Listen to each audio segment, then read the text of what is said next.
If you're new to our channel, don't forget to hit the subscribe button. Dr. Earth is a great product in which you can use for your garden. It's an organic fertilizer. We're going to talk about alternatives to chemical fertilizers. Now, before we get started into that conversation, let's define what the difference between a chemical fertilizer and an organic fertilizer is. Right. So organic fertilizers are derived from animal matter, so like manure. They can be derived from vegetable matter, like a leaf compost, or bone meal are derived directly from the plant or animal sources. Sometimes they're from things like peat, manure, something called slurry, or guano. So it's typically going to be an animal. Or sometimes a human. A human. Yeah, there are fertilizers that are, but not necessarily organic in some instances. Or plants. Yes. So, or any combination of that. Okay, so what's an inorganic or chemical-based fertilizer? Sure, so inorganic fertilizers are typically what are called commercial fertilizers or inorganic, or not commercial, what's the other one? Conventional. Conventional. So these occurs from things like mined nitrogen, phosphorus, potassium. They could be made from ammonia. They could be made from any combination of some sort of non-organic matter. So these are ones that are developed by humans in a chemistry situation, and they're made from different combinations of these chemicals.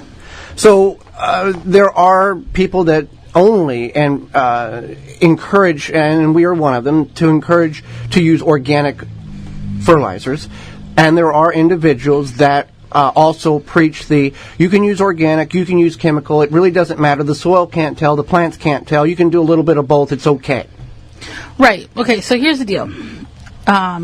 Organic fertilizers are used to encourage your plants to grow naturally, more or less, and it's going to build your soil. So that's one thing. Chemical fertilizers typically allow your plants to uptake what they need, but it doesn't build your soil, it just makes your plant reliable. So if you keep using a chemical fertilizer or a conventional or an inorganic, your plant becomes dependent on that. So if you don't give your plant that, what we call plant crack, every 2 weeks, your plant's going to not do so well. So the advantage to growing organically, building your soil, it kind of goes hand in hand. So you're going to build your soil, you're going to use organic fertilizer, you're going to have nice, healthy, active, living soil, and then your plants are going to do better because of that. With the organic fertilizer, we're somewhat mimicking what nature does, because nature drops the leaves on the forest floor, breaks down, feeds the plant life and microbial life in organic, natural means.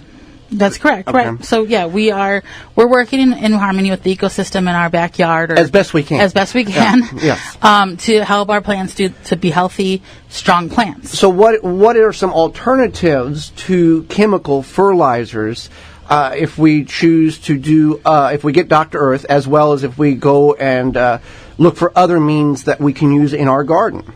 I just do want to mention them. Okay.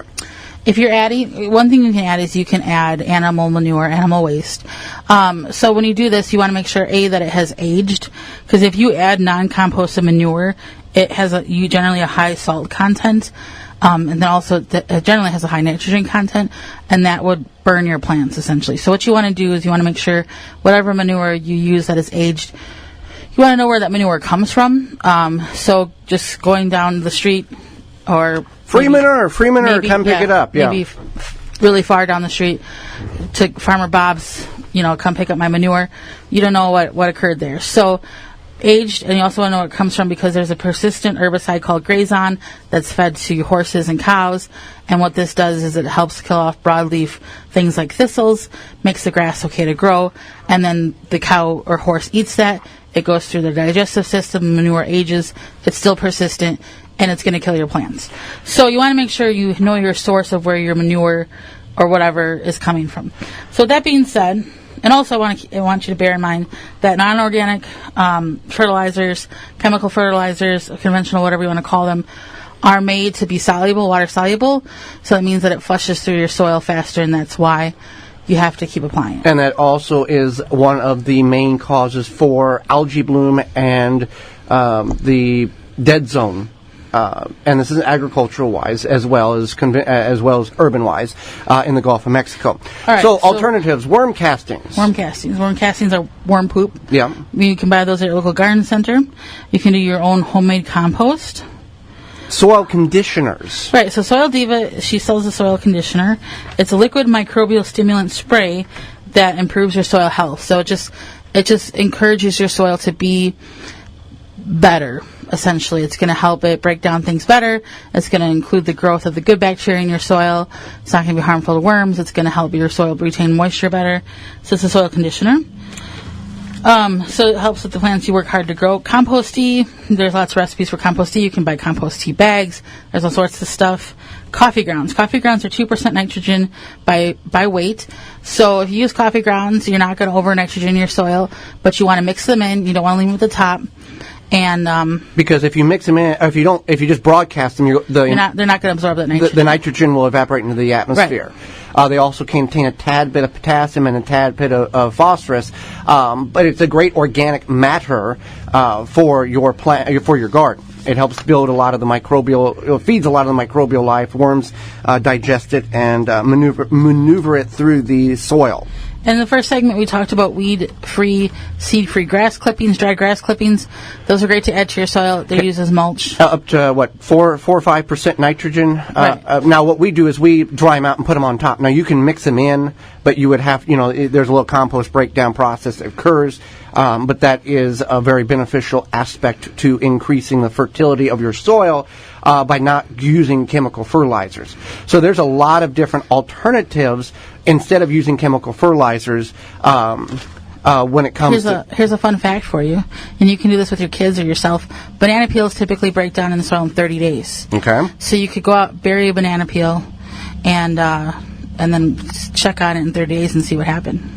And that adds a little bit. That adds a lot of things. There's organic matter to your soil. Yeah. So there you go. Alternatives to chemical fertilizer. For more information, please visit thewisconsinvegetablegardener.com.